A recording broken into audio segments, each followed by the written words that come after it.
গরিবের বাড়িতে আজকে শুটকি রান্না হচ্ছে আর তেলাপিয়া মাছ ভাজবো, ডাল রান্না করেছি, মিষ্টি লাউ ভাজি করেছি।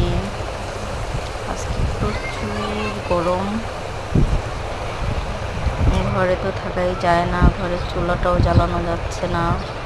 এই যে দেখেন বাইরে কি পরিমাণ রোদ উঠছে, আর আমার শাশুড়ি বাইরে মাটির চুলায় রান্না করতেছে।